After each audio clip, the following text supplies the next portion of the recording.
Welcome to MidwestHammer, a Warhammer podcast for experienced and new Warhammer nerds alike. Hosted by two wonderful Midwesterners, I am your first host and Imperial Historian Sandwich. And I am Fathom, your resident Roll34 artist and host. I am here to learn just as much as you guys. I have some knowledge on other topics in Warhammer. Now time for a quote. Embrace your hunger, your lust, your desire. The universe is ours for the taking. This was Sanctifier LeVay, Cult of the Sacred Union. Today I'm going to be leading the discussion as someone with more knowledge on the subject of our today's topic, Slaanesh. Slaanesh has a lot to cover, so I'm going to compartmentalize it and put it into chunks, and we're going to get there. Slaanesh has quite a few names, most notably Prince, a very large plethora of adjectives with Prince, or among the Eldari, she who thirsts. There's a very important why they call them that. Slaanesh is the chaos god of all excess. Anything that is not in balance and is severely deprived or exceedingly put forward, embraced, is their domain. So kind of like your regular sins, like gluttony, wrath, and a few other things. So. Not necessarily sins themselves. Not necessarily wrath. Well, it's but not necessarily gluttony, sins themselves either. It's just obsession. It's excess, obsession in form. Whether it's a supreme, it's like whether it's an extreme deprivation of a feeling or an extreme excess of a feeling. That is what Slaanesh works with. That is their domain. They are the youngest Chaos God, which is a bit weird to say because most of the Chaos Gods we don't know anything about their creation or how old they are, except Slaanesh, due to the rather recent creation. To talk about them, we're going to have to talk about the Eldar, a very psychic and very emotionally expressive race that is a very strong a very large faction in the Warhammer universe. But let's say that their current... I wouldn't say large. I was about to say they're not nearly as large as they used to be. Even within recent history, by the 30th millennium, their empire was destroyed, and now most of the Eldar that are spoken about in the lore are the leftovers of that empire. Approximately, 1% of their empire? I believe the correct calculation is 1% of their empire, roughly. That remains probably less than that, but yeah. And something like there's quite a reason why their entire empire fell, and it happened rather quickly. Basically, there's a large war that happened in the past, the War on Heaven, against the Necrons, another race that we'll get into later. But basically, they fought, and it took all of the races of the time into very bizarre directions. And the Eldar's direction was conquest, which they stayed on to that path and forged forward to become the largest empire in the universe for billions of years, controlling most of the universe. But a galaxy, but yeah. Galaxy. The Warhammer Galaxy takes place, or all of Warhammer pretty much takes place inside the Milky Way, except for a few notable exceptions. The creation of Slaanesh was rather interesting in the fact that the universe knew of the creation of a Chaos God. Most of them have been so indebted in history and are so old that they don't really have a timeline of their creation. But as the Eldar Empire began to lose their spirit of conquest because there was nothing more to conquer, because they lived perfect lives, the Eldar are ideal beings. They're highly expressive, very intelligent. They live hundreds of years naturally, and they can even live longer if they're aided by some psychic expression. And their empire was sufficient. No one really needed to do anything. And so they There was no scarcity. It was just what people would consider utopia, pretty much. But one, Plenty of plenty of food, plenty of but what is in this case you know. a lack of scarcity could also be described as excess, and excess did become. Most Eldar pushed themselves into an heightened pursuit of a certain topic that they indulged in because they are highly emotive beings. They experience emotions in a with much more sensitivity and depth. So they can get themselves lost in certain things much more easily, like drugs, sex, every vice in the book entices Eldar much, much more powerfully. It is a much more conductive allure. To the point where most of the Eldar society that was once this near utopia was kind of falling apart due to everyone trying to entertain themselves and everyone trying to satisfy their needs that were heightened by Satisfy yeah, emptiness that they felt in yeah, their souls trying to because of their trying to prolonged satisfy existence. the expectations of a society that wasn't progressing, and yet their needs were their quality of life needs, and they were beginning to get bizarre. Near the end of the Eldar Empire, it was not uncommon for there to be many separate orgies, sex cults, that normally indulge in some pretty catastrophic behavior, bands of drug addicts and murderers. Everything was falling apart slowly. And then it kind of came to an heightened lens because all the time that this was happening, it was being fed into by a not fully formed Slaanesh. The psychic energy that was being fed into the war was being placed upon their Building society, up. was being weighted on their souls. Yeah, it was building up a small. And at once, one night, it came to a height, a crescendo. And it exploded. And all of a sudden, Slaanesh was born. And fully formed as we know them now. Except a little less powerful, but they're about to get that power.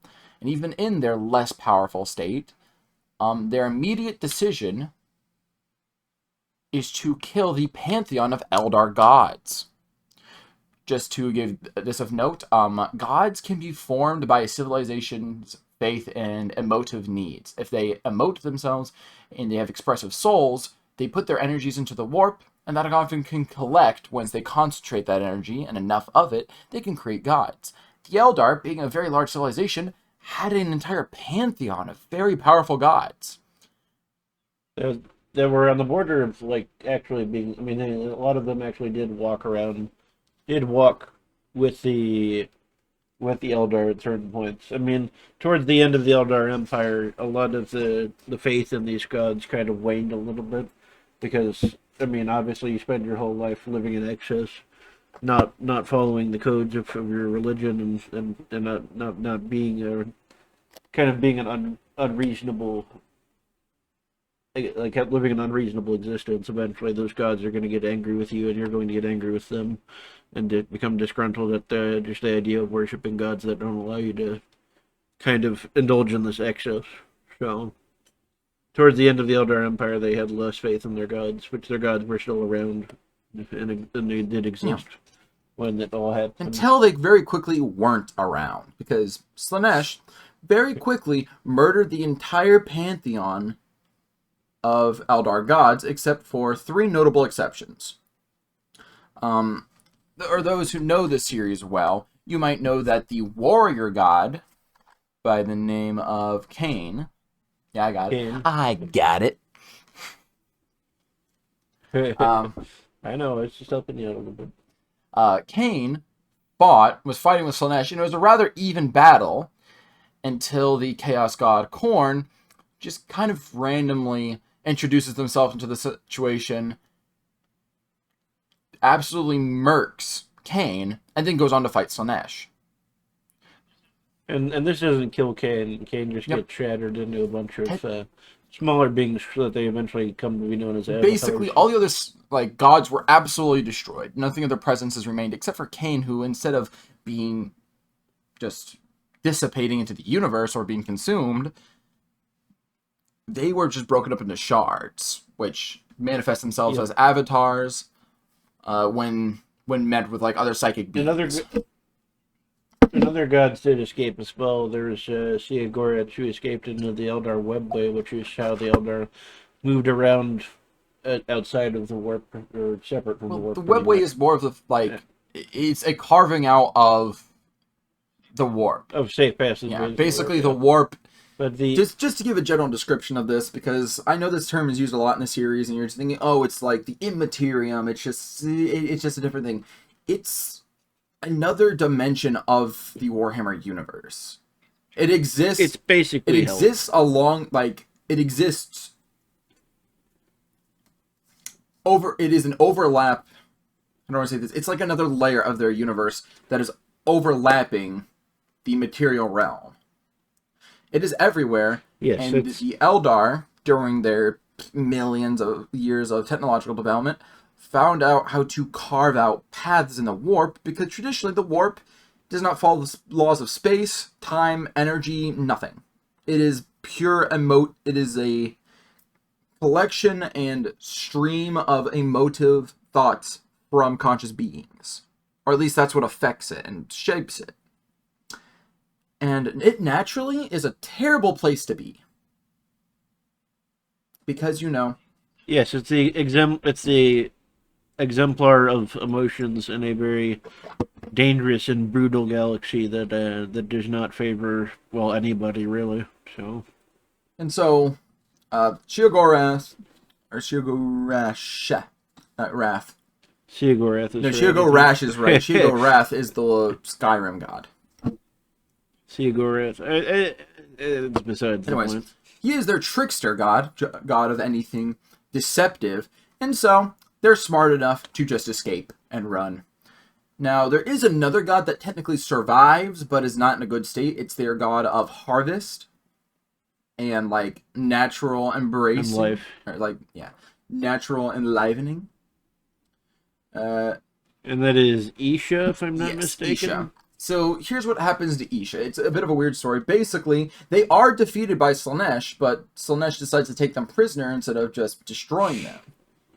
And then another chaos god, Nurgle, the god of pestilence and decay and the life cycle, takes an interest in Isha and decides to wage war against Slaanesh to take Isha. Well, the way it happened was, as far as I understand it, and as far as myth portrays it, is that basically when Corrin engaged Slaanesh in combat at their birth, Nurgle basically just snuck around and grabbed them. It was like, mine.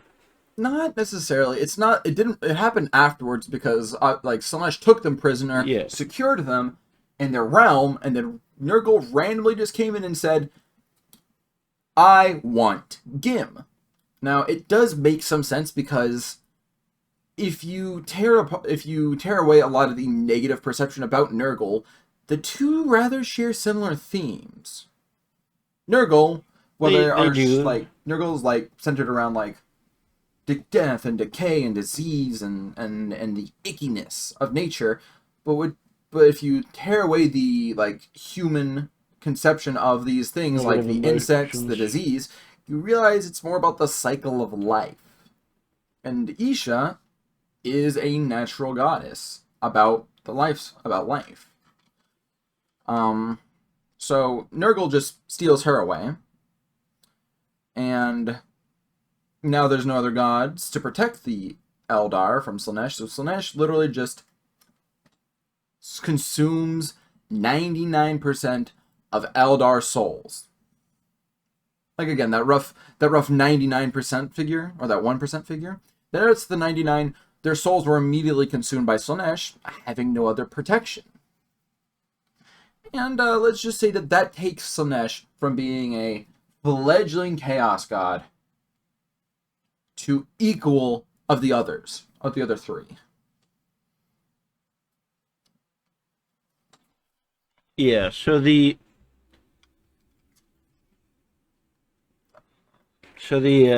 elder that eventually decided that they wanted to basically leave because the Elder Empire was degenerating were the Craft World Elder and the Exodite Elder, leaving at different times.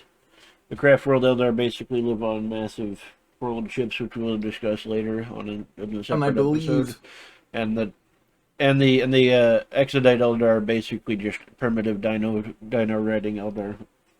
And then the Drukhari were already they lived in the webway, so they were safe from Slaanesh, but they didn't really get all of the bonuses that the Craft World Elder had when it came to like finding these things called Spirit Stones, which protect you when you die from Slaanesh.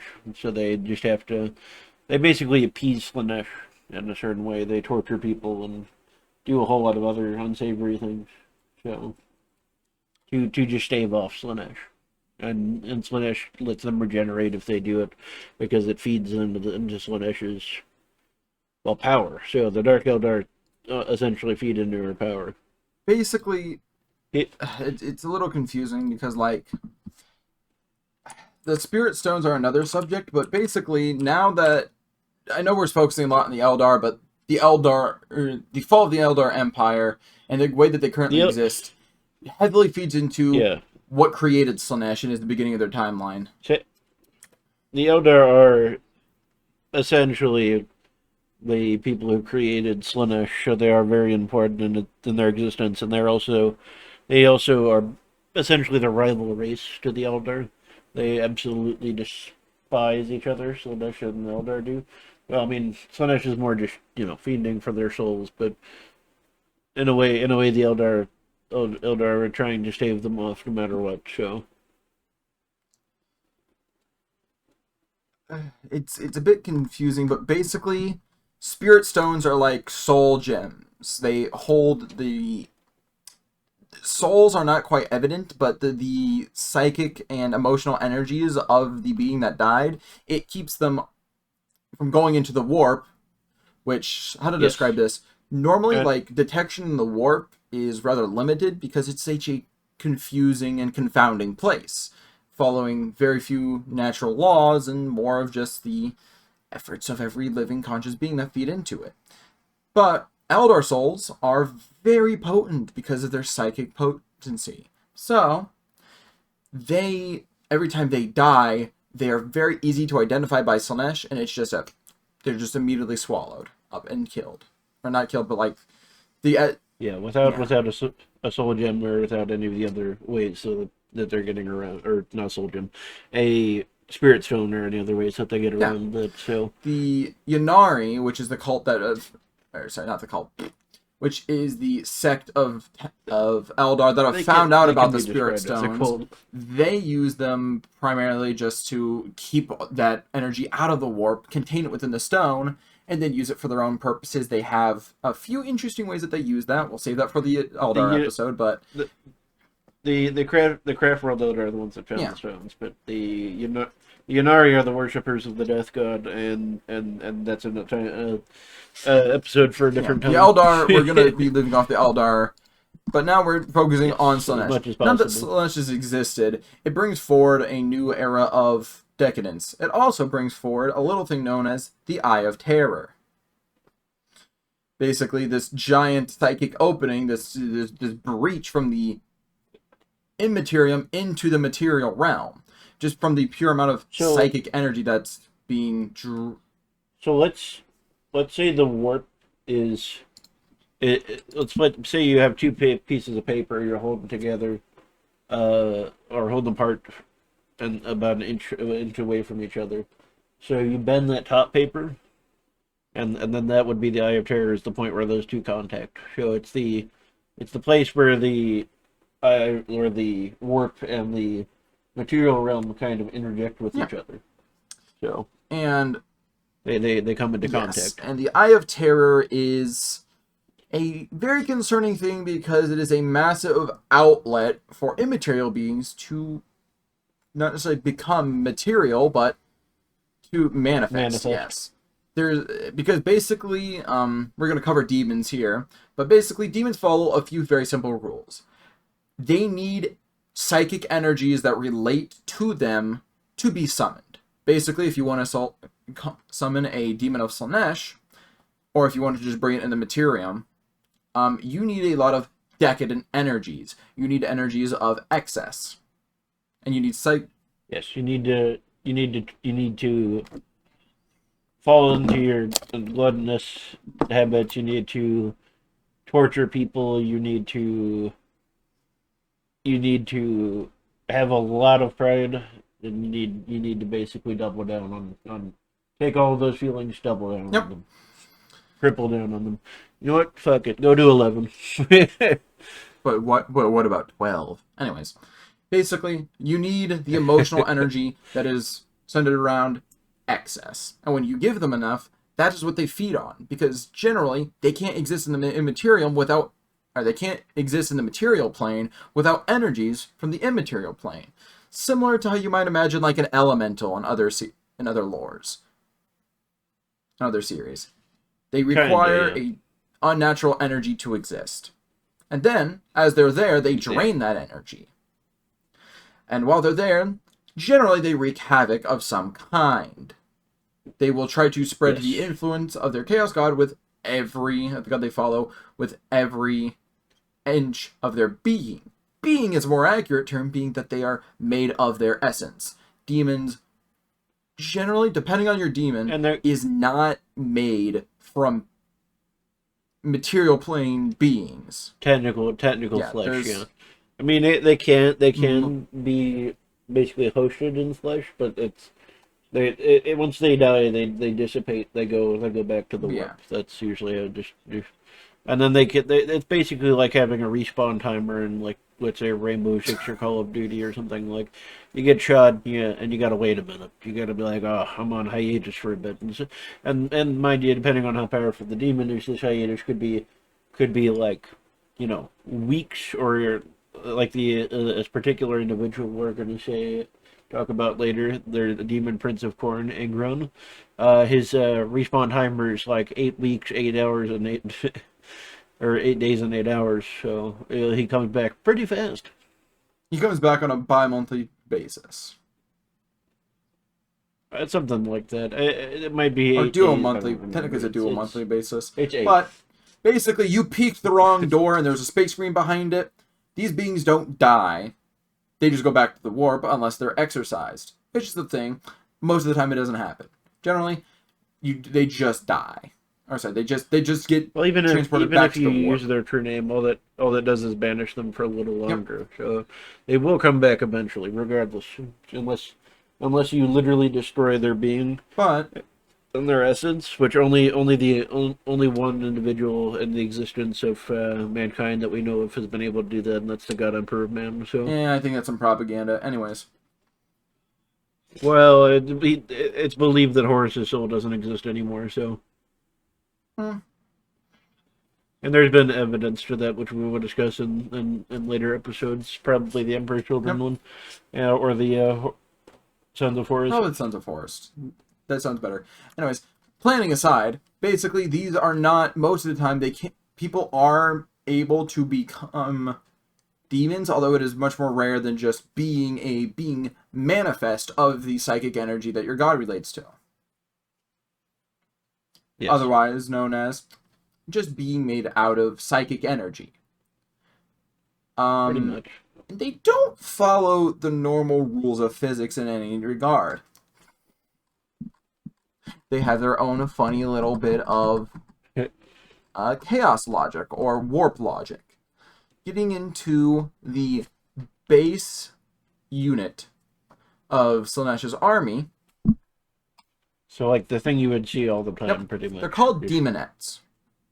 They have a few other extended names, namely Maiden of Ecstasy. That's because of my favorite. They are amorphous expressions of excess.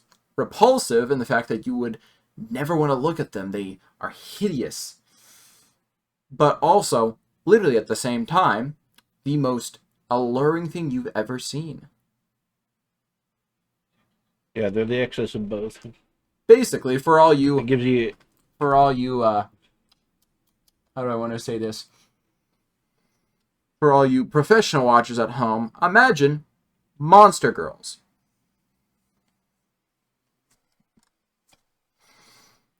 It's a very confusing experience looking upon them, because looking upon them generates an aura of the two opposites, the two exact opposite ends of the emotional spectrum, the allure spectrum. Complete detraction it's it. or complete appreciation and want and desire. Attraction and disgust. Yeah, I'm but putting some flourish into it. not like a primal disgust, but kind of like a carnivorous disgust. So, like a primordial disgust would be something that you would get more from, let's say, a demon of Nurgle. Well, it's a different emotional battle, but basically, in terms of want and desire, they are confounding. And what they ride, Yeah, if there's let's say an imperial governor that kind of fell to the graces of Slaanesh, a demon out of Slaanesh may appear to him and try to corrupt him and like a lesser being. yeah. And basically just try to sway him more towards the complete worship of Slaanesh, which is the Slaanesh cults are very common among higher strata because they live for so long. We're pushing that forward because right now we got to cover basic demons. Okay, right. so demons or Slaanesh, or demons in general, generally follow a basic pattern and certain traits depending on what god there are. Demonettes generally appear as well-toned, well-shaped human bodies with rather disfigured faces, and the most important figure, or the most important noticeable distinction, giant claws starting at their forearms. This means at least that their battle style is much more of a dexterous killer. They advance quickly, and they advance quickly. They swiftly deal with the problems, and they use that momentary, not necessarily regret, but that momentary processing of your emotions to kill you. That way, if you have any doubts in your mind about fighting them, they will take that moment and throw it on top of your head and cut it off. They become even quicker when they are matched, aka they catch, a steed from the realm of Slaanesh called a Steed of Slaanesh. Great at naming. They become a Seeker of Slaanesh, which is basically a cavalry unit, but insanely fast. To become a Seeker, a Demonette has to literally travel to a certain section of Slaanesh's realm, which is a beautiful, luxurious field and prairie environment of plains of no end. And you find these steeds, which are insanely fast, and on top of being insanely fast, when they're in the warp, or when they are being fed psychic energy, they have no need to tire. They can continuously run as long as they're fed. So if they're near the Eye of Terror, they don't need to stop. So this is where that's demonettes, as fledgling demons, learn how to trick and how to deceive mortals into following the more base desires, and learn about their base desires and learn how to adjust and use them and increase that desire for their own benefit. Which is how they trick the steeds, because obviously they're fast, they have a great sense of perception, because they can unironically smell psychic energy and emotions from miles away. So this is where they basically become the first test of becoming a more powerful demon, is by learning the lessons of how to trick and pull to the desire of the steeds, because they're very curious creatures. Yes. And this generally makes up the beginning of their army. Sometimes they're used for like more roles of trying to allure to the enemy, but often more than not, they just use their pure essence of allure to quickly deal with any problems and take great. Strike fast, strike hard, get While rid of the doing so, enemy. pressing into every caveat that can bring them dopamine, joy, fear, disgust. They feed off of these emotions as they are large and as they are excessive. They will push upon them and bring them to their highest highs. And oftentimes, beings and demons of Slaanesh will try to draw out a kill as well, to try to play off of these emotions. Like they might poison you, and watch as you basically writhe in the pain and writhe in just the immense feelings, and even just the presence of some demons of Slaanesh, even demonettes, will make you feel either good, bad, or just a mix of emotions, and they just feed off of that whole idea of the way that they're making you feel and the way that you are feeling, and just the way your soul will feel when it once they capture it and all of that. So They want you to feel because it feeds them. They don't care what you feel. It could be pleasurable, painful, both. Every emotion in the book, as long as it is large and as long as it is potent, they want you to experience it, and they're going to force you to experience it for their benefits.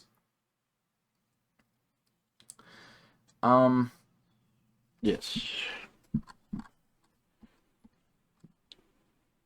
Next I guess in we the can description. probably heralds. I was gonna cover more I was gonna cover their beasts, because most chaos gods have their own beasts. Slaanesh has one, and it's called the Fiend of Slaanesh, and it has a very unique ability that is very much in line with the chaos god's theme. A fiend, in essence, is a morphed, four-legged, thin. They have imagine a centaur. Now imagine that the legs are now morphed, disfigured, and riddled by chaos energies. Almost insectoid looking, I guess. And then you've got a good describer. The torso has a large row of spikes, not necessarily spikes, but nubs that come to a sharp point, going from the collarbone down to the, I guess it would be the crotch area of a person, and what would be like the collarbone of a horse. The pelvis. No, the pelvis of the horse would be in the back, like the. I meant for human. So the head is in the shape of a anteater, with a long shooting tongue to exact and bring to it all the delicious emotions and bodily fluids of its victims. How does it get those bodily fluids? Well, it also has crab arms, much larger, and it also has a deck-style tail with barb on the end. Its main claim to fame is the fact that it can choose to emit a sulfuric musk, ever so alluring, depriving, captivating, pacifying. Anything to bring you to it and still you. So that it can swiftly run up to you and enact whatever comes to mind to drag out your more deep emotions. I would like to describe a few examples, but we can't, simply enough. Not with any sufficient detail. just for the sake of the We don't nature need of X the- rating, of okay? yeah, a lot of Slaanesh is themes because let's just say sex shells and Games Workshop definitely noticed that. And they kind of dived into it for a while. Now they do explore a lot of the other themes, especially recently, of Slaanesh a little better, which is something that I deeply appreciate. But they definitely spent a good amount of time diving into the kind of depravity of them as well. So But basically, this musk, how do I want to describe it? Imagine opium and ecstasy at the same time. And that is just becoming 90% of what's in the air around you. It's not fun. But, yeah, and the worst thing is about this is that the people who are currently being dissected for the pleasure of the fiend often aren't conscious about the experience. Only their subconscious is dragged out by the fact that they are in such a euphoric space.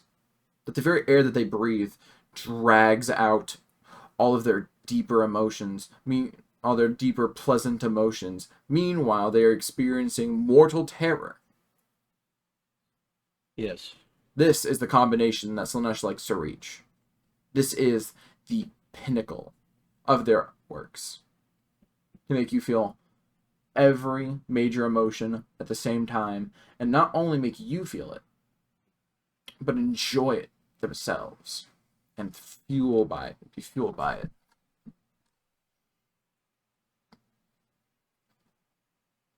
Mm-hmm.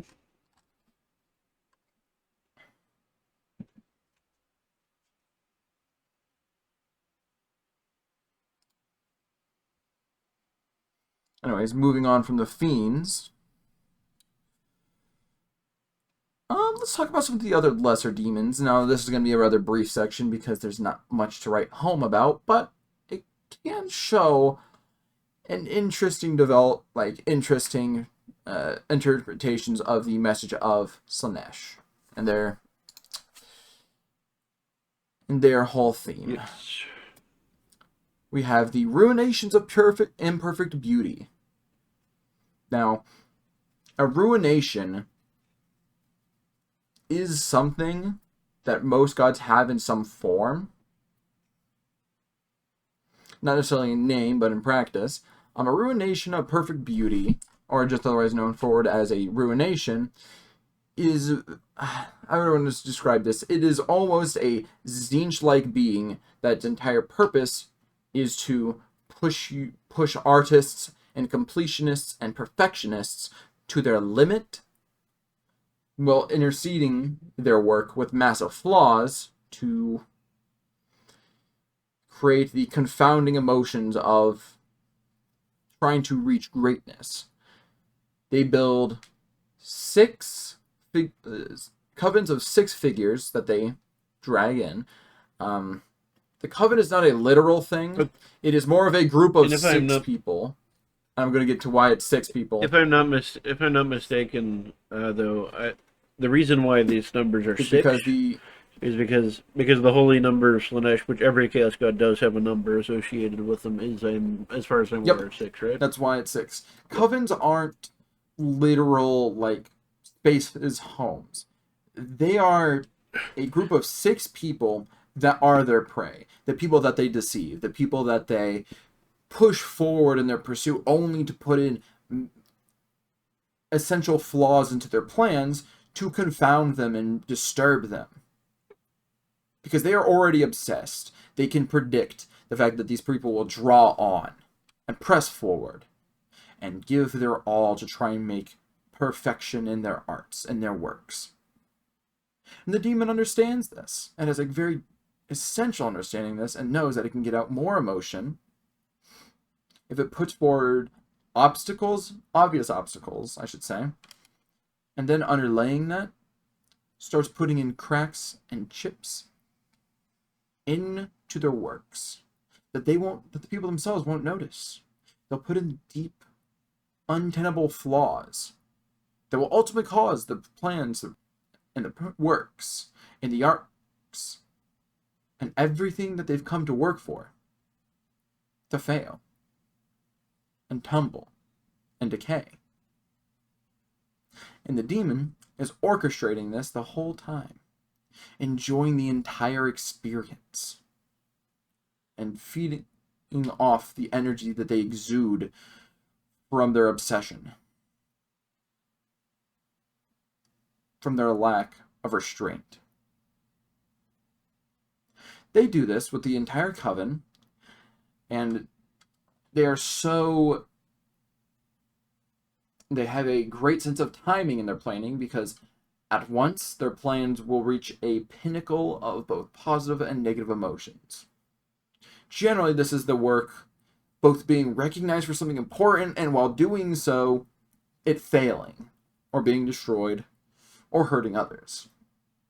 And at that moment, the demon will kill them and absorb their souls at the height of their emotions, the point at which they are more psychically potent, so that the demon itself becomes stronger.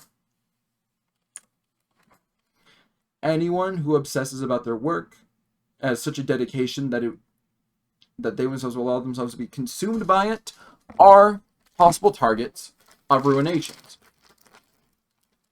Who are not targets of ruinations, unironically, just not being good at what you do. If you're not good at what you do, you are not going to be targeted by a ruination, because it's harder for them to drive you into a fit of perfective pursuit. Yes, Slaanesh also seeks the excess of personal pride and perfection as well. So if you're not good at something, then there's no.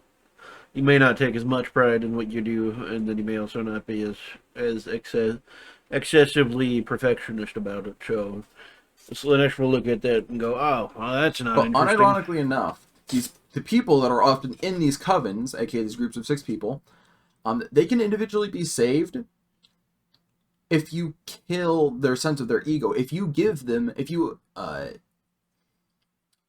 I want to put this? If you point out imperfections in their work, if you criticize them, if you roast them hard enough. unironically, if you roast them, if you flame them, guess what? The demon's like, oh, damn, I can't even fix this. This person is so defeated that I cannot orchestrate this any further. And then they leave. He's no longer taking pride in what he does. He ain't no interesting fucker. He's damned. To a life of nothing. The Slaanesh demon leaves. Unironically, let me put this simply. You are an artist. You draw stuff in your notebook. You draw something that you think is very pretty. Urza from Fairy Tail, aka an anime character. You bring it forward to your class. Weeb. The demon is waiting. Waiting to snatch you up at the height of your emotions. And then someone screams, "Your mother!" Your will is instantly defeated. You are distraught beyond belief. And the demon's like, damn, there's nothing more to do, and leaves. That is how you protect someone from a ruination. I like to imagine a Grey Knight just staring at a Slaanesh demon and roasting them. That's why your mama got cancer. And like, the demon is defeated. The demon just fucking leaves and like, you got me. Cola is the best flavor of gummies. Cola. What is? Alright, anyways, I'm back on top. Anyways, the next lesser demon, the only one we really haven't covered is because, I'm just going to be honest, there's only approximately 4. There's demonettes that we've covered, the ruinations, and then when you mix the demonette and the steed, you get a seeker, which is just a cavalry unit of the demonette riding the steed. Kind of more of a subgroup than an actual like thing, you know. It's just it's like, yeah, they combine to make different thing that you could paint differently. But just because you slap a demonette on top of slap a demonette on top of a fiend does not mean we need to do another section on it. Anyways. The demonette, it's a fiend. They work well together, anyways. But there is a third that we haven't spoken of, Lady of the Voids. Basically, they are infiltrators. They are the subjects. I'm sorry if you can hear me eating the gummy cola bottles. I'm just gonna put those down. Basically, they are the infiltrators. They use the seductive allure that they are made of, and that they know, to infiltrate ships, civilizations. Often they will interact directly with nobles to gain a lot of power, or if it's easy enough, they'll go after ships in the warp, because often ships in the warp, basically that the Imperium uses, often has things called Geller fields that stop demons from getting onto the ship while they're traveling through the warp. But basically, it's an Uno skip turn card for the demons. It's basically a force field. Yeah. It's like, no, you don't get a turn here. It's my job. I'm going through the warp. Don't mess with me. Which sometimes it works, sometimes it doesn't. Depends on the ship and the quality of But the Geller basically, the Lady of the Voids have ways to get around the Geller field. It's a rather interesting idea. Basically, the ships are driven by someone called an astropath. They are the navigators of the warp. And they are psychers of a very high potential. They are the ones who navigate the ship and process the ship's travel. Basically, unlike regular psychers, navigators have literally have a mutation that gives them a third eye, and that third eye peers into the warp, and often can see the Eye of Terror and other things. But the main thing that it does is it allows them to see the light of the Astronomicon, which is the Emperor is paralyzed after a Horus Heresy. He basically is stuck on the Golden Throne, and he's basically a giant compass. So these guys can see the light of the compass, and then they go, okay, well, we are here. We need to go here. I can see the Emperor's light guiding me this way, and we're just gonna follow it. Yeah. But here's the issue with Astropath. Because it's such a large psychic presence on the ship, they can Well, those are navigators, not astropaths, but yeah. Astropaths would be the guys that send messages, pretty much. So, but the issue is that both of these are very potent psychers. And that means that yes. if the Lady of the Voids can use weak, not necessarily weak, but if they can slip in deceptful messaging and whispers and They can murmurs basically of their whisper to them, yeah. of their allure, their plans, their promises, secrets, any kind of recognition of power, and not necessarily power, but allure, desire.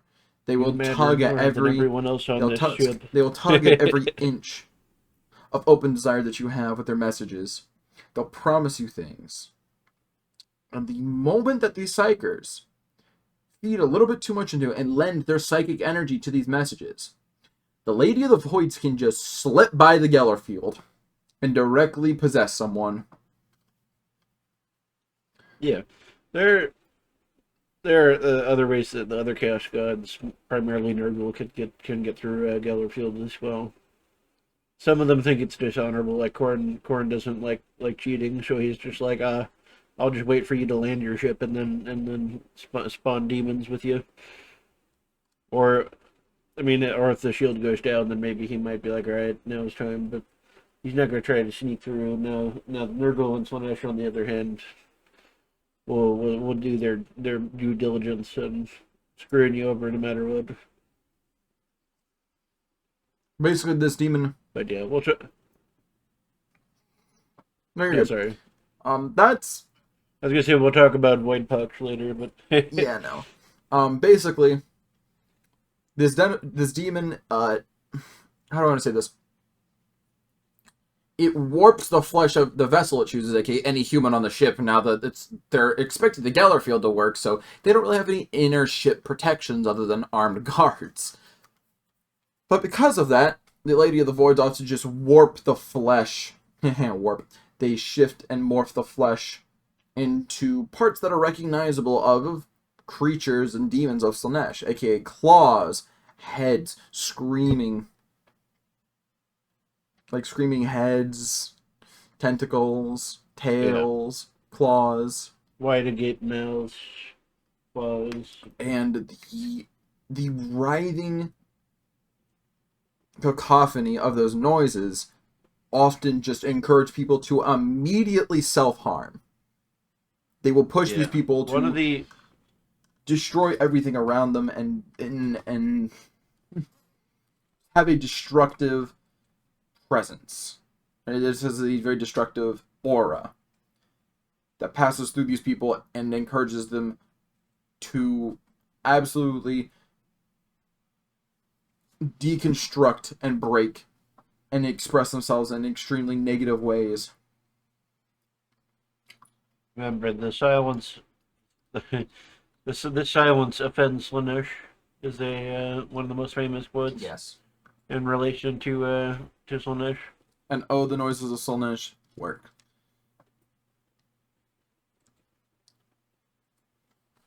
Basically, they are just... they're another facet of Slaanesh's base of demons that are just basically meant to fuck up anything that goes into the warp and decides, the Geller field is going to protect us. Yeah, no, not any longer. Because eventually your astropath will have one horny thought. And at that moment, you're doomed. Or just, be like, oh, I'm better than everyone else here. It's not even that. It could be like any thought in excess. If Pride. excess, technically, like, you could like if you talk to the astropath while he's working and he scoffs at you, all of a sudden he explodes into a fit of screaming heads and different devices that create the cacophony of noises, and then all of a sudden you start demolishing the ship around you and murdering anyone that you meet, and they're doing the same. It also just generally depends on the willpower of these certain beings, because certain navigators, certain astropaths, certain psychers in general will have different levels of willpower. Like your average Space Marine librarian isn't just gonna have a set explode whenever a demon is around, but no, it's like certain psychers might, like weaker psychers won't.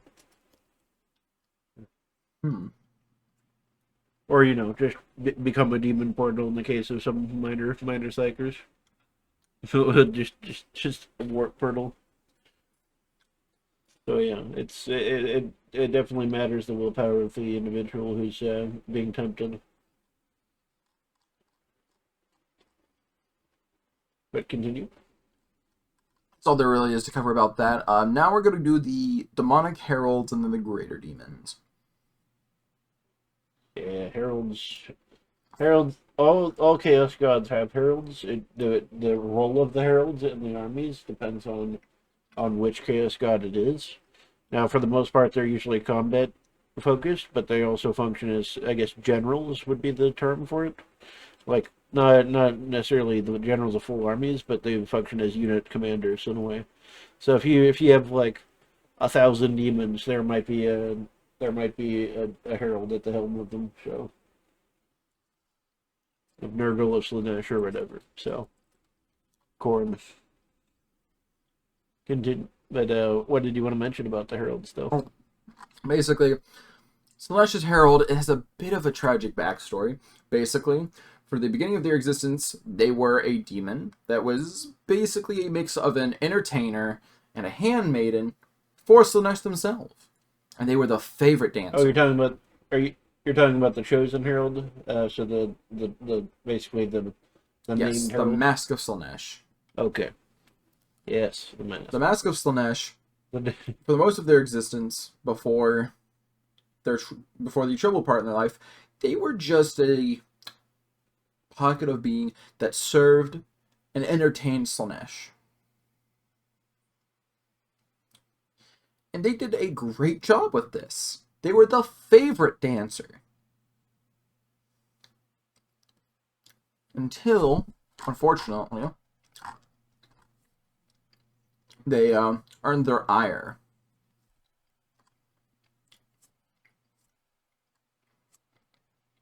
What did they do to earn this ire? Basically, just to put this out there, all the gods, the 4 chaos gods, are kind of in an eternal war against each other. It's called the Great Game. Yep. But basically, all the chaos gods are just constantly fighting each other. They all don't like each other. They don't work. If they work together, it's a rare case, and it's only because they absolutely need to. Because they all generally... And certain gods dislike each other Yes. more than others. Slaanesh So like Khorne and hates Slaanesh Khorne. absolutely hate each other. Each god has a least And vice favorite versa. other god. Slaanesh And one that they're more likely despises to work Khorne. with. So Primarily because the essence of Khorne, if enacted and that influence is brought upon the material, like a material area, guess what?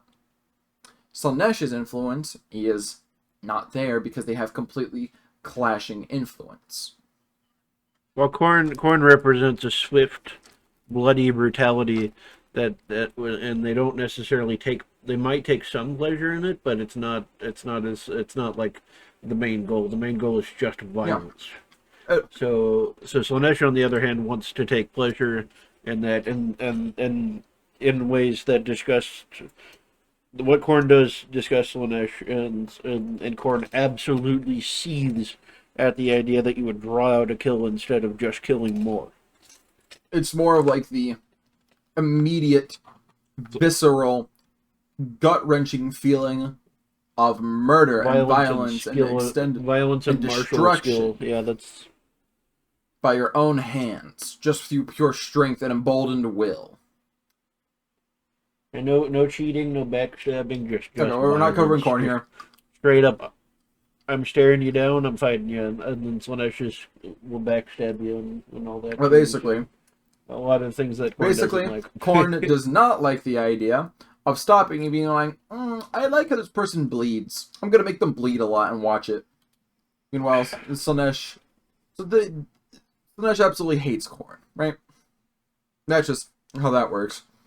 And during their great game, there was a battle where Tzeentch, the god of deception and trickery and fate, tricked Slaanesh into fighting a battle that they couldn't win.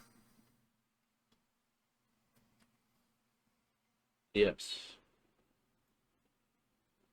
And because of this, it's called the Provocation Wars.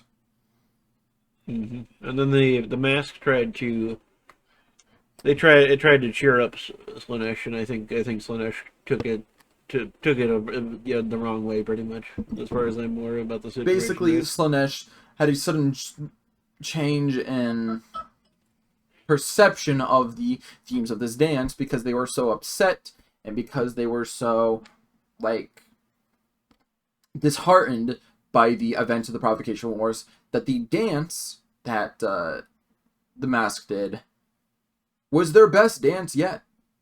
They tried their hardest, put their most effort into it. And all Slaanesh could see was mockery. They saw painful stints of each bit of emotional presence in that dance was now seen to be combative and mocking. And just oppositional. So, Slaanesh, unironically, and I literally just immediately branded them as a traitor and cursed them to just not stop dancing. To dance for all eternity. And now the Mask of Slaanesh will appear on random battlefields across the galaxy, doing nothing but that eternal dance and killing and going around trying to basically earn back the trust of Slaanesh by fighting with them, but just doing the entire time, just doing nothing but dancing. My favorite bit about them is they canonically go to the edge of Khorne's realm and dance to taunt bloodletters. Just tease them by dancing, yeah. They're like, look at me, ooh, doing fancy dancing. I'm not killing anything. Doop doop doop doop doop doop doop doop doop. Meanwhile, the bloodletters, I want to rip out all of your organs. It's a funny aesthetic. And present your skull to Khorne. But now, because they've been cursed to dance, they haven't necessarily lost their devotion to Slaanesh, so they are constantly just pressing forward, trying their hardest to earn back Slaanesh's favor. They do this through becoming a great commander who uses their ability to perform such inductive and alluring dances. I realize that I'm losing the plethora of adjectives for, you know, allure, pleasure, you know. There's only so many times I could say it because that's the entire theme of Slaanesh. But basically, they enrapture other demonettes to and others and their victims. but more of like they're good at commanding other demons because they can allure them and entrance them into being more effective, more powerful, and generally like get them more conduct themselves in a way that more effectively embraces Slaanesh due to the power of due to the symbols of the dance. And they go across the realm just fucking inducting themselves sorry, brain short circuit. Basically, they travel across the universe and they help out in every battle that they can involving Slaanesh. They help out Slaanesh's forces. They're an incredibly skilled fighter at this point, because even though that as a demonette that serves Slaanesh, they did not really have fighting experience, because of their endless dancing and progressive fighting, because it's really the only thing they can do for Slaanesh now, they've become one of the most Lethal combatants. Not even lethal, but just one of the most experienced fighters in all of one of the greatest fighters in Slaanesh's arsenal, I should say. Not necessarily. They can't really they don't really control the mask. They can sometimes deceive the mask into doing things for them, but like they also have not forgiven the mask at all. Like, not even a little bit. Yeah. But And in full fairness, I think the mask is definitely one of the most interesting little bits of lore that Slaanesh has. And the mask basically carries around what I can only describe as basically a cane, which has a blue and a red mask on each side that they're all silver, but they have blue and red orifices and eyes and mouths. And I can only presume that they spin it around as they're doing this dance. And and they have two other pretty much scythe-like limbs that they use to actually do the combat themselves. Yeah, because they're such a powerful demonette, they it's not said that they become powerful. It's more the fact that they just have 3 limbs. They have a normal, humanistic appendage with 4 fingers, that just carries the mask, and their form of fighting is weird because of the fact that basically anyone who cannot resist the temptation to indulge and bring themselves into the dance that the mask eternally partakes in, they join into her dance, but through the dance are inducted into behaviors that are in line with Slaanesh's influence. So basically, anyone who falls and in some cases they literally just dance until they die. I mean, we've had a similar case of that in real life where like hundreds of people in the dancing play, hundreds of people just continue dancing until they either died or passed out due to dancing so much, mass psychogenic illness. Yeah, it's quite. And that's pretty much what the mask showing up in a situation is. It's just mass psychogenic illness to dance. But because of the intricacies of the dance, it not only allures them to participate, but also almost guides their very being as if they were participating in this for hundreds of years, as if they were one of the best dancers in the world. And then they can guide them into pretty much anything. They are under their control.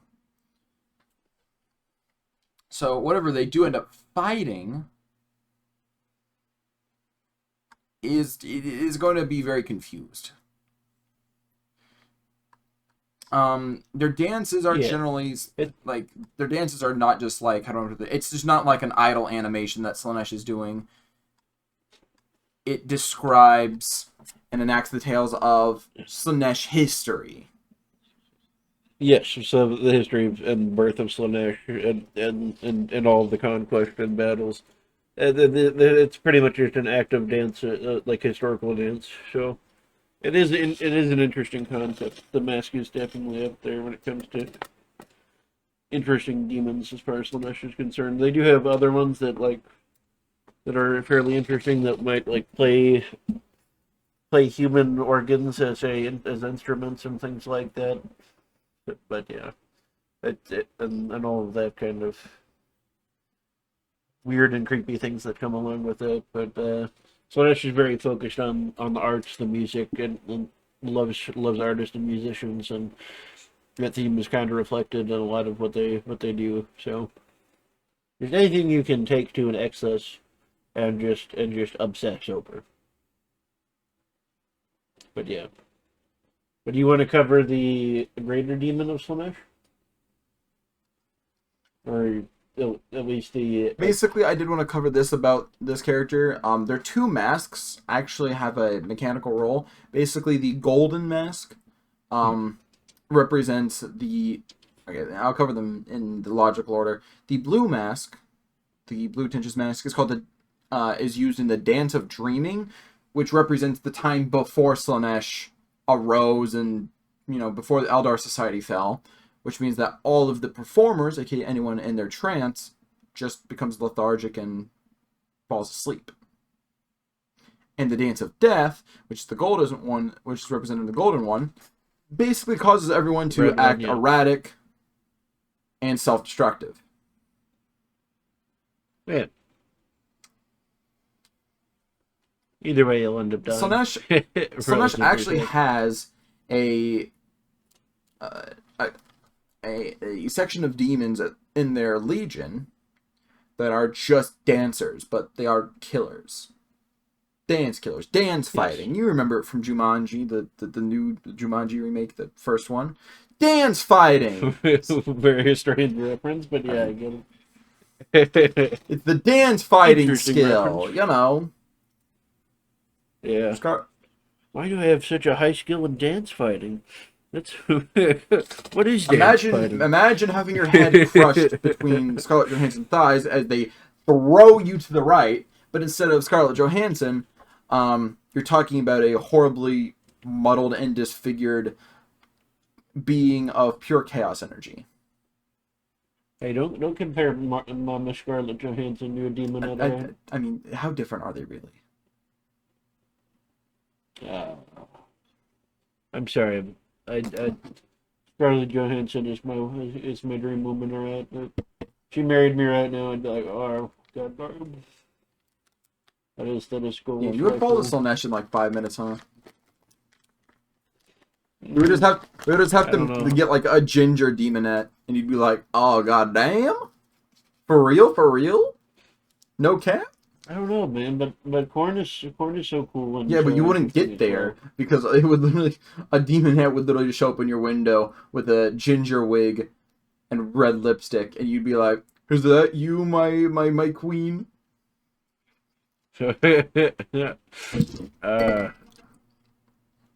I don't know, man. Shedding blood for corn is pretty cool. Yeah, so it is funny. There are some examples of like the fact that Slaanesh can actually cool the butcher's nails, which is something we'll talk about later in the World Leaders episode.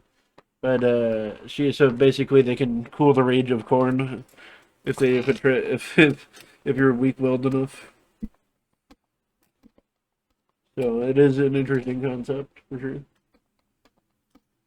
I mean, to be fair, Slaanesh themselves, like, just talking about a quick side story here, Slaanesh themselves has an unbearably alluring and attractive aura. They are a physically perfect being. Looking upon them will cause most to fall. If you look at Slaanesh, you see everything that is perfect in your mind. Yep. Like, like even like normally like the how do I put this the mental induction and like I don't want to say this indoctrination of Space Marines is considered absolutely perfect. The Chow have tried to convince Space Marines, like torture them / like convince them. That doesn't work, right? It's just not worked anywhere in the universe. So a person called the Silver Knight literally went into the realms of Slaanesh, which we'll actually cover upon here. We're not, honestly, in some degree, we're not sure if the Silver Knight is canon. I'm not too sure. We also don't know what he is. It's presumed he's a Grey Knight, but it's also said in the lore that Grey Knights are incorruptible, so it's kind of strange. Whether or not how much of that is Imperial propaganda is kind of up to debate, and that's kind of the allure of Warhammers, that it's just whatever you believe is right in your head. Make your own theory on who exactly the Silver Knight is, but yeah. But continue on the explanation there. Sorry. Bad. What were you going to say? Basically, we're going to cover the realms of Slaanesh, or basically, Slaanesh's realm. Each Chaos God has their own realm inside the warp. It's not a consistent space, but it is Yes. a lot more bound to the laws of time and space. As in, like, it's an actual place. Warped boundaries and warped laws, but it is more. It is, but it isn't a real But space, it does technically. follow a more strict law, like rule of physics. You can Yeah. go there. It's an actual place. And you can kind of exist in it. And most of the realms will try to kill you, but you can technically exist in them. So. Oh, all of them try to kill you. Basically, Just I mean, I hate to put it this way. Some are active, I hate some to are put it this way passive, because I'm trying to yeah. keep it interesting, but there's a very quick summarization of all the realms of Slaanesh. They're focused around one idea, and if you fall and try to indulge in that idea while you're there, you just die. You basically get stuck there until you die because the realm is divided up into, I believe, let me check here. I think it's 6 or I think it's, 6, because that would make sense. yeah, and basically No, it's the 7. entire time. But 7, that's okay. okay. I guess the palace where actual like Slaanesh lives doesn't count. Let me double check to make sure Slaanesh's number is. It is 6. Don't worry, that's true. I know that, but it makes me really irritated that there's technically 7 realms. Yeah. Well, there's 6. I think there's 6 circle 7 realms. So there's. The thing that it saves it from being super annoying in my eyes is just the fact that the 7th one is just where Slaanesh lives. Yeah, but the entire idea of these realms is that they're not particularly defended militarily. So, like, if you went to Khorne's realm, you'd be fighting all the time. If you went to Nurgle's realm, you'd probably be fighting Not something. really. If you went to Tzeentch's realm, you may or may not fight something, but you probably So, just end up. I know all of their realms. Basically, Khorne, yes, you would just be fight. It's just like a big arena, big blood arena. You'd be fighting everything that Khorne likes, or is like, that's cool. Give me your soul after you die. You can fight in my arena for eternity. Or in some cases, while you live, like Tuska Demon Killer, which is a character we do need to. No, okay. You're not gonna get too deep into it, but he canonically died.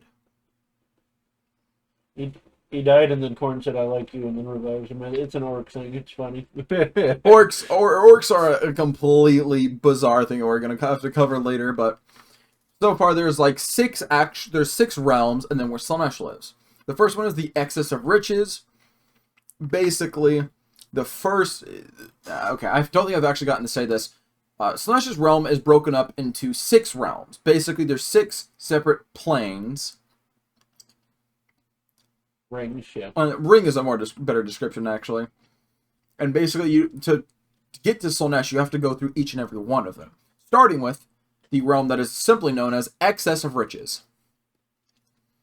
Basically, Mhm. you imagine like the cartoonish description of a dragon's horde. Now imagine that, but an entire plain, like an entire land, where every inch of it, every Yeah. speck, is valuable. Was it the trees are made of gold? There's gold in The the on the heavens are filled in the with Great diamonds. Plains. Yeah, the stars are diamonds, and you could climb the trees to reach out to them. And the more you try to reach out to them in temptation, you basically just try to reach out and reach out and reach out, and then eventually you fall off the tree and keep trying to go back up and up and up, and then you feel like you can reach them, and you're only just like the least bit close to grabbing them, and eventually the a desire for it just kills you. Because you keep reaching for it, you keep failing, you keep falling out of the tree. You're either starving yourself or injuring yourself by literally falling out of trees. How do I want to put? and How things do I want like to put that. this? That's what it all looks like. That's not what it is. All of Slaanesh realms rely on two things, or all of the rings are deception. just deception, right? In all actuality, you're stumbling around the bones of people who have tried to come in before you in a disgusting, haggard land. But Well, you don't notice them because you're too enthralled on how beautiful yeah, everything it's is, an and illusion. how much wealth surrounds you, and how much you could maybe get away with. Yeah. And even if you're the most strong-willed people, you at best you might be able to grab a gold coin and be like, all right, that's all. But if you do that, you're fucked. Well, even if you can get to the next ring, it's going to affect you over more and more. So basically, So- it's a realm where everything is made of something valuable, at least to your eyes. But if you try to indulge in that in the smallest amount, you are going to end up dead there just from trying to indulge your own greed. Because the moment you take Yeah. even a smidgen, if you take a single speck of a gold nugget, guess what? Then Slaanesh can instantly flood in. The realm can just flood into your soul and empower that feeling of greed, the satisfaction that you just got from picking up that gold piece. And you might grab there might be an abundance of wealth and things around you, but then you get jealous that someone else has a piece of it in your party, and then you start trying to stab them or try to strangle them and take their Most money. people don't like. They haven't really. There's not much stories about They don't. groups Most of people. people don't resort to it because there's enough, but it does. No. happen, But here's so the thing, though. just- It's not even that. It's more the fact that they don't send groups through. The only note, like, there's a few notable stories of people going into it, but they normally do it alone. well, the Yanari at one point went through as a group, but Yeah, but different story because honestly, just not human. Yeah. Well, obviously humans are very. So Eldar have strong at least because of the craft world's way of life do actually develop a little bit of a stronger will to certain things, especially greed, because they don't really need a concept of money. So Yeah. But basically,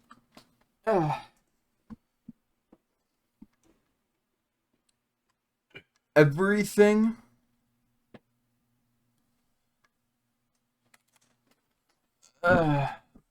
Basically, okay. So here's the thing: in the richest realm, technically everything they see is real, but there are other things that they just don't notice due to how everything is shiny and golden and valuable, to where they won't see the bits of bones and corpses of people who indulged in that.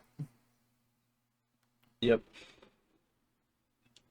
But then once you get through, it goes to the Excess of sustenance. Basically, food coma, but permanent. well, even in this realm, as far as I'm aware, there's these big islands with giant feast tables.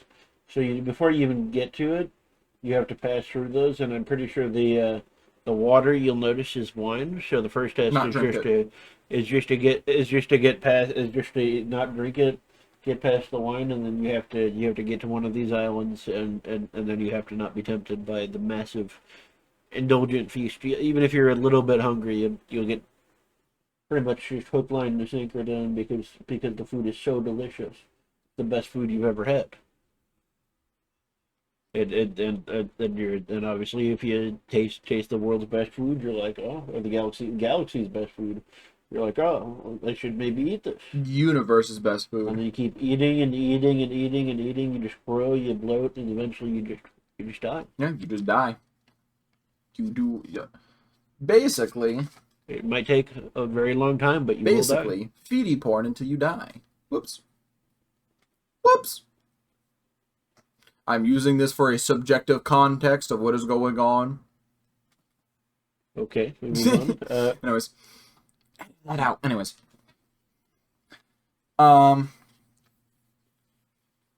basically, yes, everything in that realm, it provides you a lot of food. Everyone is trying to get you to eat, and if you do, you are going to taste delicious food that is actually just rummage, worms, rotted flesh. But to you, Yeah, it could actually just be the flesh of the people that were previously trapped there, and as the people die around you, your co-conspirators and people who are coming in there with you, or individuals that came there before you are dying around you, they are turned into the food, and then you eat the food, not even noticing because you're enthralled yeah, in this glorious, delicious meal. Which, in all fairness, it is the best food that you've ever had. yeah. Somehow, Slaanesh is the god of spices as well. Slaanesh, I need you to put on the maid outfit and cook me a dinner. Your cooking is Basically, grill me a cheese. But if you get the cheese, guess what? You always ask for another cheese. Until, at one point, your body can no longer handle the cheese, but you, being foolish to have accepted the cheese in the first place, will try to cram more cheese into your body.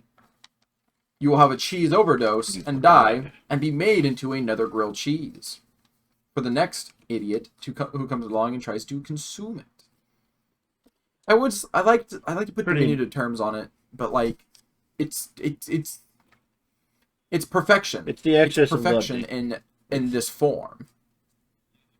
It's the excess and you of just gluttony, yeah. And your way to get by it. How much can you eat? All of and it. your only way to get by it is to unironically have no desire to eat it. No desire for food. Just say no. Say no. You remember. Say no to food, kids. You remember all those anti-drug campaigns that told you just to say no? Yeah, pull out that pocketbook. You're gonna need it for Slaanesh's realm. You're gonna need it for all of them. No, I hate to say it, but just saying no is not gonna help you if you delve into Korn's realm. Well, I meant for all bits of Slaanesh's realm. You need to pull out. Did you say you can't just say no to Korn? Korn is saying yes. He's screaming yes at you. He's running it. He's not even asking you. He's not talking with you. He's just committing to it. Just blood curdling scream. Yeah. What is it? What was that program from like? What? Yeah, the Dare. Basically, you have to pull out all the bits of your Dare program and really hope you weren't one of the kids who actually indulged in marijuana in it. Because guess what? Everything in this realm will punish you if you make one emotive misstep. One slip-up mistake, yeah. And decide to take upon it in any significant form. Even in the most minor form. It'll grow and consume you. Next is the excess of bodily delights. The entire realm is basically, imagine this entire realm is the beach episode of an anime. The entire thing. I guess that's one way to put it. I'd say just imagine 50 Shades of Grey and then you're good. For our older audience that indulges in those kinds of books, and movies, just imagine 50 Shades of Grey turned up to two or three times, and then that's probably fair. Unironically, like this is just more of like a masculine interpretation of things. I think I could get through probably the wealth one because I'm used to being poor and I've kind of come to accept it. I could maybe get through the excess of sustenance, because unironically, I lived for an entire year on peanut butter and bread. Little bit of personal take. So I'm used to also not having good food, because I had other options for good food. I just restricted myself from it, using pure force of will. So I could probably make it through the excess of sustenance. But one step into the excess of bodily delights, and you're gonna find my corpse on the on the opening entryway. Yeah. I don't know. I'd say I'd probably lose in the realm before it. I'm sorry. No, As soon as I see no. the rivers of wine, I'm like, all No, right, they I'm show done. you one good. No. Move They on. show you one good steak, and you're like, my soul isn't worth it. Give me that steak.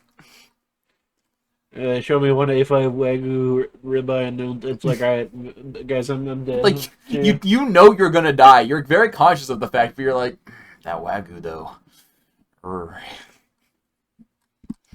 Well, I don't know if I'm living, boy. The fucking fat Missouri ass ain't gonna pass up a good fucking barbecue or a good ass steak, boy. I don't know. I could probably make it through it, but basically, everything in this realm is seductive. It appeals to your carnal desires. No matter who you are. God. Okay, sorry. Whoops. My Don't let the match fall. Out, I'm right? unironically falling to the excess of body delights right now, just from reading through my notes on it. Right. I have so many descriptive terms like I've had for other realms, but like it's difficult to read through this. Basically, there's just an alluring musk in the realm. A bunch of demonettes and other beings that want to do things with you, and you want to do things with them because of the way that everything smells, looks, and Basically, feels. Everything, everything, like including the walls, are made of like sensual, like flesh and other things. Basically, everything feels good.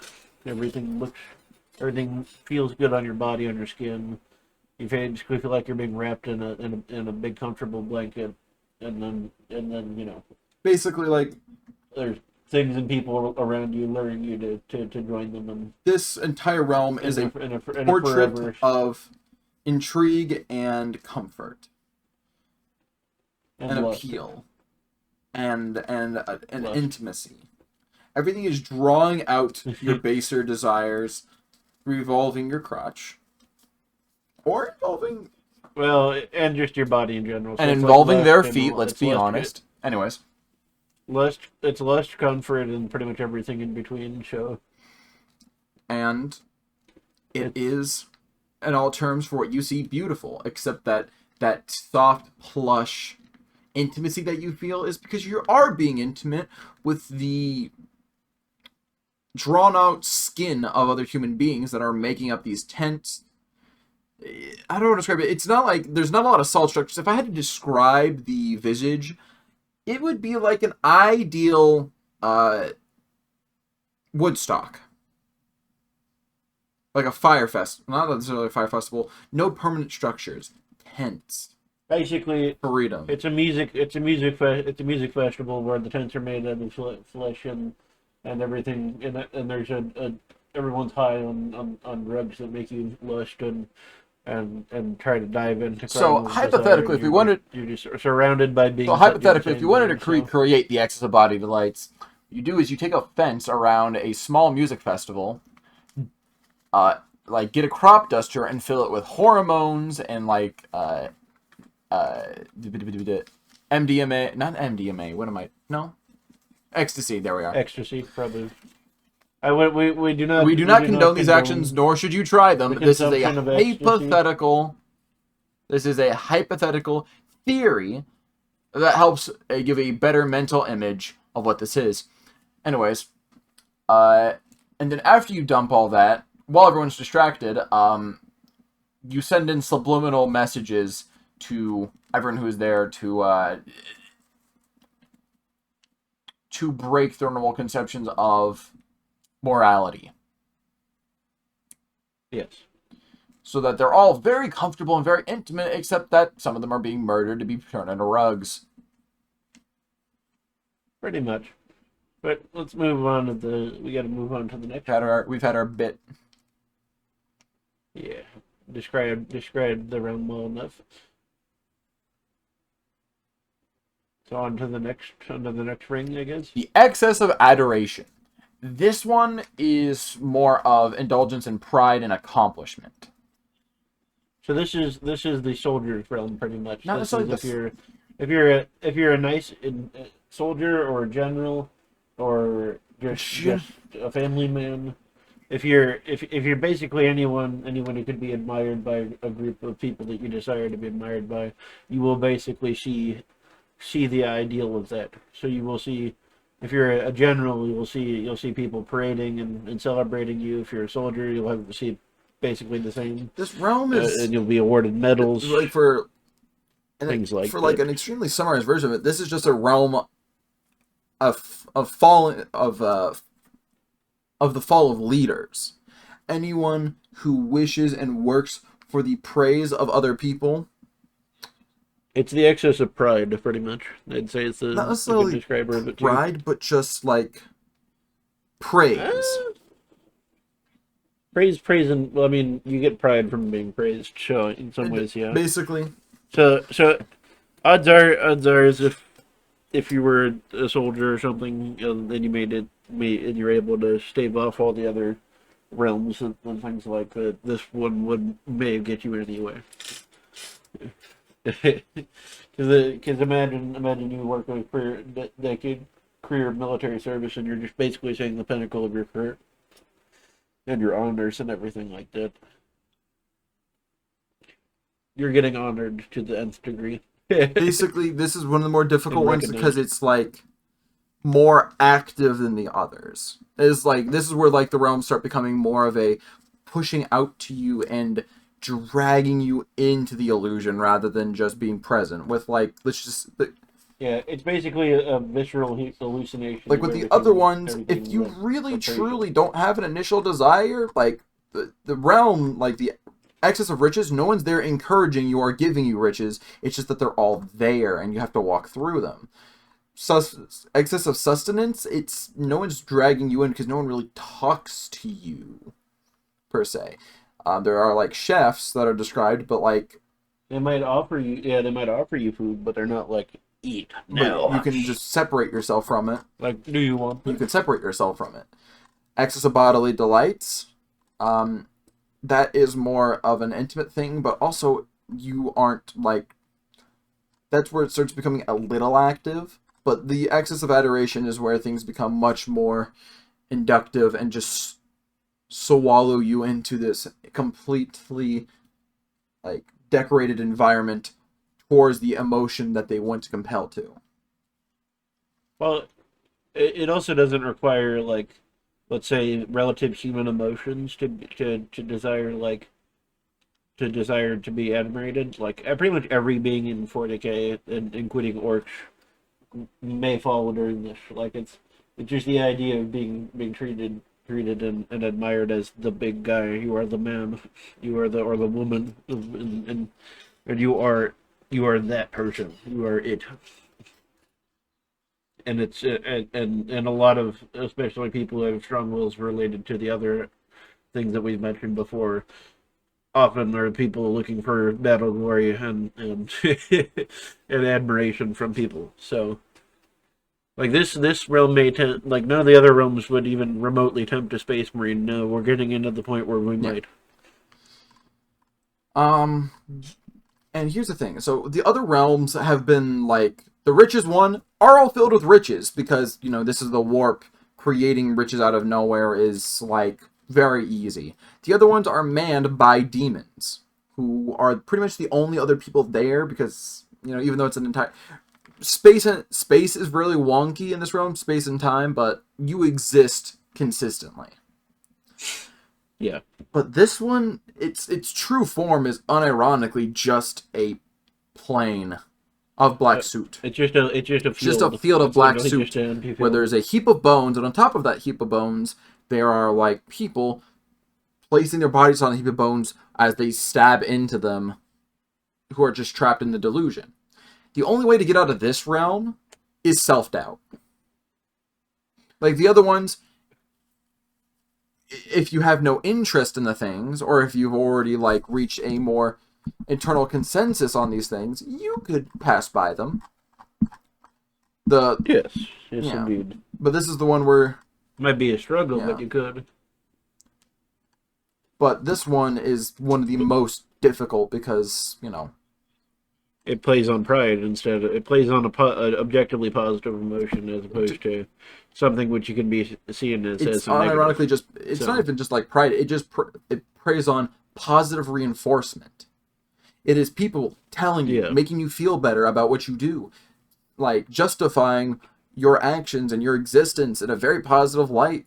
And the only way to get through that and cut through that is genuine self-doubt. Is by going, I'm not perfect. I'm not perfect. I have flaws, and being like, well, I'm not this, or being like, I'm So not imagine you this step perfect. into a conference room and you step up to the podium in a room full of your peers and mentors who are waiting for you to get an award. And a person comes up and gives you the award, and they ask you for a speech, and your voice cracks.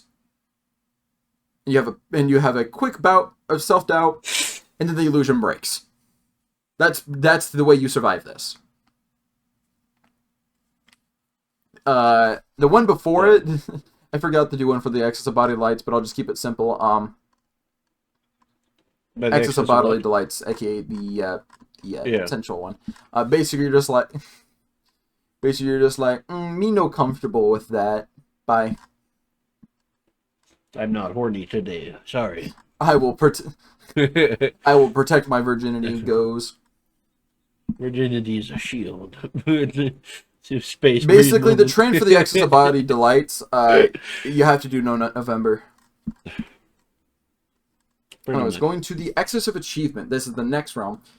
This is it's definitely different from the one of adoration.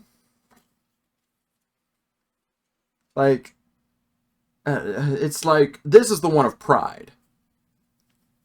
The adoration one was just social reinforcement, social positive reinforcement. This one is the one of pride, more identifiably. So what do you The say? excess of achievement. Okay, yeah, you're right. And apparently,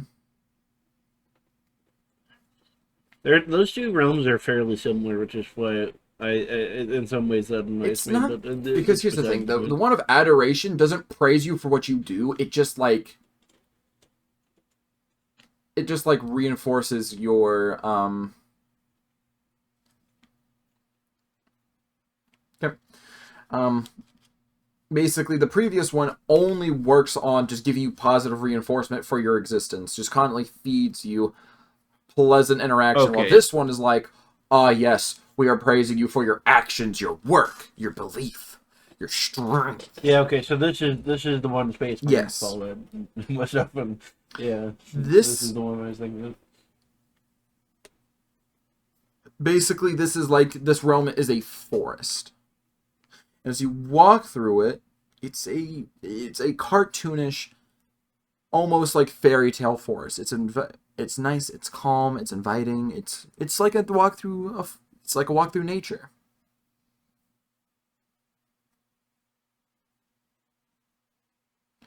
And as you walk through it, eventually you find a pool.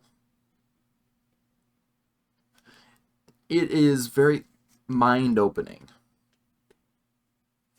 for you to, and the entire environment is built for you to be able to be reflective on yourself. You are meant to, this eventually entails you sitting by the pool, just to look into its calm, serene nature. The slight glimmers. And the texture, I wouldn't even say the textures, I would like to say the cascade of inviting open thought, clearing your mind for you to reflect on what you've done, what you've worked for. And as you do this, as you ponder on your achievements and maybe plan and maybe instill some hope for yourself. The trees that were once calming and serene start slowly closing in on you. If you do not break off its hold quick enough, they slowly begin to wrap around your extremities, gripping into you.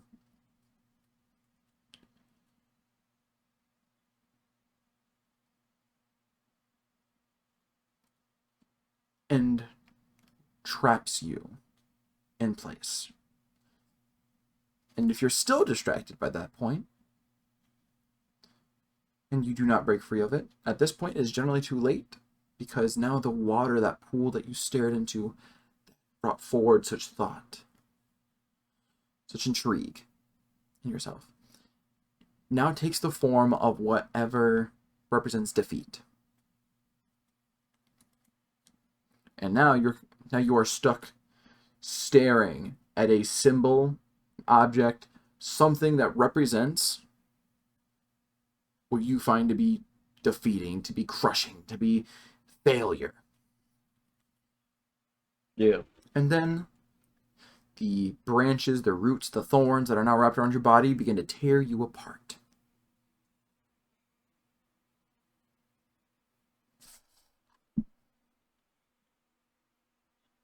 And then if somehow you make it through this, you get to, what do you get to do, Fathom? Well, just to cover this, there are very few people that have ever gotten past this stage.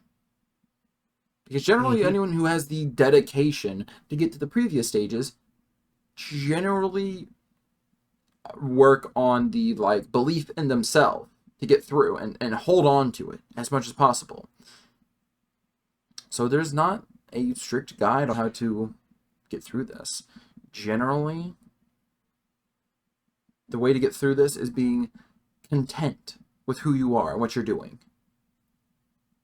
It's not indulging in this, not in daydreaming about possible new accomplishments. Dreamers and those who get lost in their visions die here.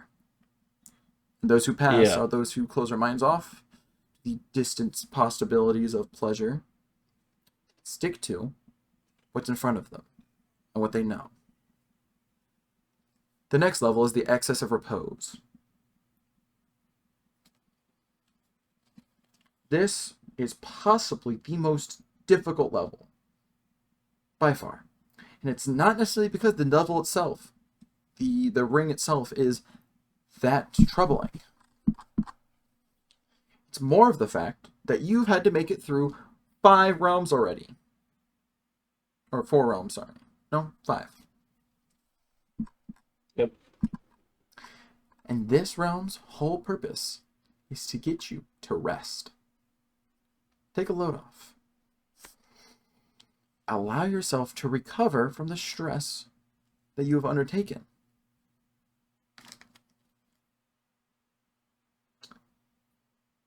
Basically, this realm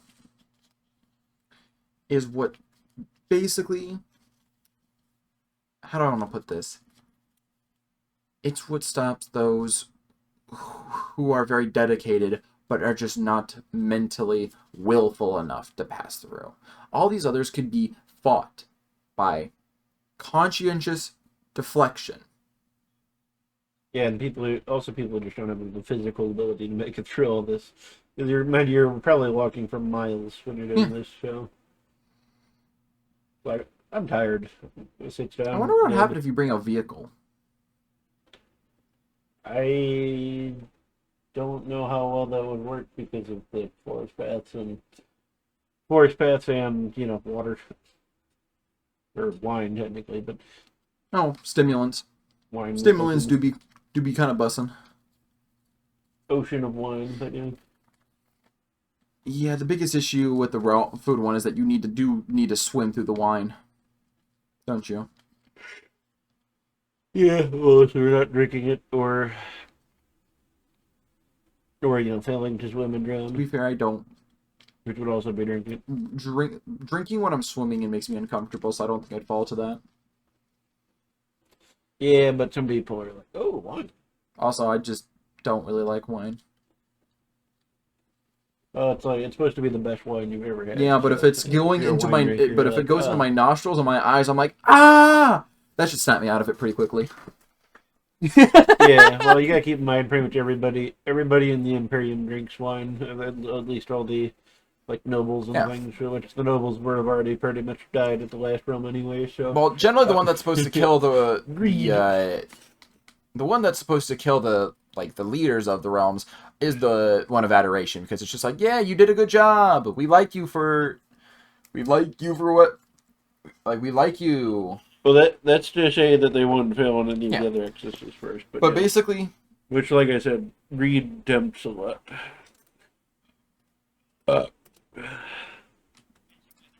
Basically, the realms get more specific and less potent as things go on, but you're also very tired and very lacking, like your will's being drained as you're going on as well. So basically, if you do not keep moving, so basically this entire place is a warm, soft beach. Everything is perfectly calming, perfectly alluring. It is Yep. deafening, and how it quells the spirit.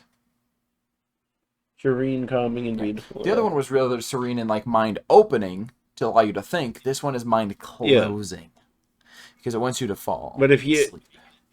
if you get past all the rest and relaxation of this like mind place, then like after you're all tired and stuff, you get past this, then comes the real challenge. staring down a god and coming out unfazed from it, and not only any god, but a god that would basically present themselves as everything you think is perfection. In your mind, it is the Slaanesh is pure Well, this perfection. one is even more difficult because it's like, how do I even put this? It's like similar to the like food place, where it's like tropical. This place is just, it actively presses upon you. I know. I'm saying if you do get past the rest, then you have to view upon a god itself. So it just gets worse.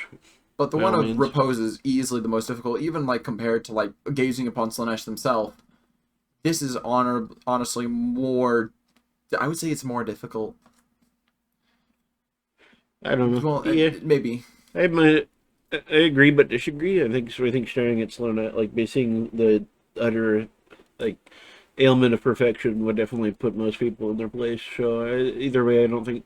And even then, saying that Slaanesh is probably an excellent combatant. So Basically, there's pretty much nothing. There's pretty much nothing to like. No way you succeed past that. You just get the admiration of Slaanesh for being able to push through this far, and the ire at this point, like the scene literally like brings up into their like drafts up into their own forms of elementals that press upon you gently and incite your body to calm down and want to loosen and break apart.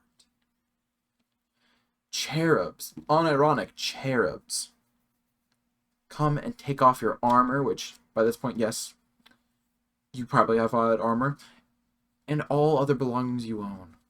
And as soon as you stop walking, as soon as you fall into the sand,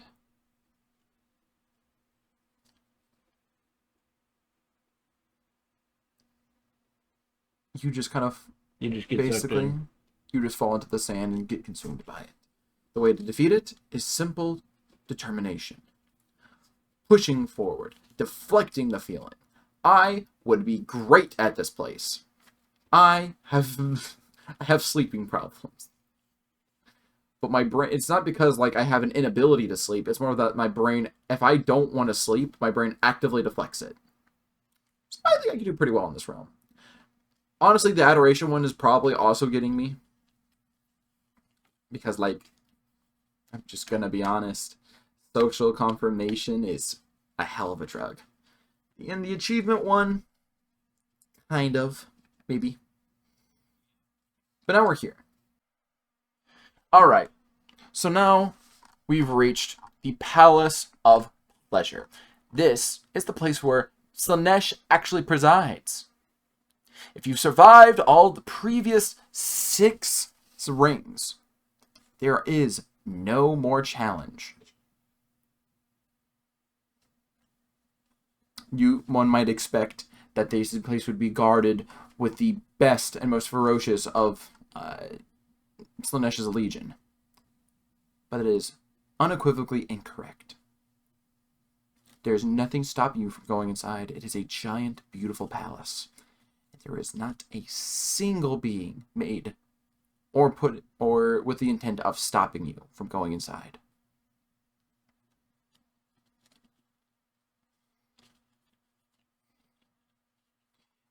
They would go inside and search the castle, and during this, beauty of all types, artistic, visual, auditory, thematic, it's every type of harmonious beauty and allure and graciousness. And then you are meted with them themselves. You are met with the Dark Prince. No one who has ever gotten to this point, which there's only one recorded case, can resist the disarming smile of Slaanesh.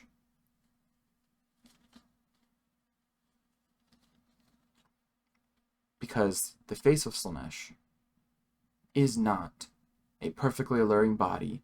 It is not a representation of any individual desire. It is perfection incarnate. No question, no doubt. And for your troubles, even though it might seem futile to reach this point and have no chance, Slaanesh deeply respects the fact that you can have gotten here.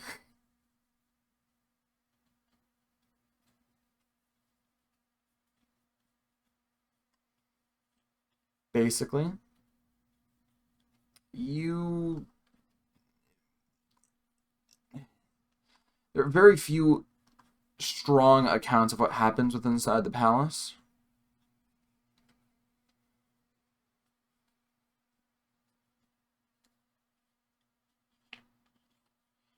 At that point, you just become enthralled to Slaanesh anyways. But generally, that means that you are a rather willful and powerful individual with probably a strong soul. Almost definitely a strong soul. But there is no confirmed cases of what happens. No recollection or account. Because ultimately, no one has made it back to tell the tale. The one thing we didn't cover was the greater demon of Slaanesh is the I think keeper of we secrets. could cover. Which, I mean, I don't know if that could be interlinked with the. Should I stop recording? Should I stop recording now? huh? Should I stop? Did you stop? You said you stopped recording? No. But the greater demon of Slaanesh is the keeper of secrets, which is a demon that basically keeps a secret or something of Slaanesh, like a piece of Slaanesh that basically is just a knowledge that they've got, and they're just a generally powerful demon. It's kind of like a bloodthirster of Khorne, except for Slaanesh, so they're fast, I think we could put a greater agile, description on big, it and ruthless killers. So with an upcoming Legion. I believe we could cover any like extra details of the greater demons because they are interlinked to Space Marine Legion.